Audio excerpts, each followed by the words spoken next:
আপনাদের মোবাইল যদি হ্যাং করে বা স্লোলি চলে বা ঠিকঠাক কাজ করে না, তাহলে একটি সেটিংসের কথা বলবো, যে সেটিংসটি অন করলে আপনাদের মোবাইল চলবে রকেটের গতিতে।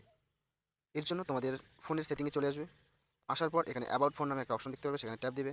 দেওয়ার পর বেস ব্যান্ড অ্যান্ড কার্নেল একটা অপশন দেখতে পাবে, সেখানে ট্যাপ দিবে। তারপরে দেখতে পারবে যে ডেভেলপার মোড একটা অপশন তোমাদের ফোনে অ্যাড হয়ে গিয়েছে। তারপর ব্যাক করে চলে আসবে, চলে আসার পর সরাসরি চলে যাবে ফোনের সেটিংসে যাওয়ার পর চলে আসবে অ্যাডিশনাল সেটিংসে চলে আসবে, সেখানে ট্যাপ দিবে। দেওয়ার পর একটু নিচের দিকে আসলেই দেখতে পারবে ডেভেলপার নামে একটা অপশন দেখতে পারবে, সেখানে ট্যাপ দিবে।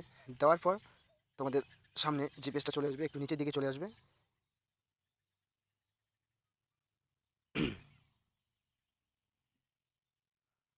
আসলে এখানে দেখতে পারবে transaction, animation, zoom, Windows animation scale, এই তিনটা অপশন দেখতে পারবে। সেখান থেকে তোমাদেরকে করতে হবে অ্যানিমেশন অফে ক্লিক করে দিবে, এটিকে সুইচ অফ করে অন করে নেবে, তাহলেই সেটিংসটি কমপ্লিট।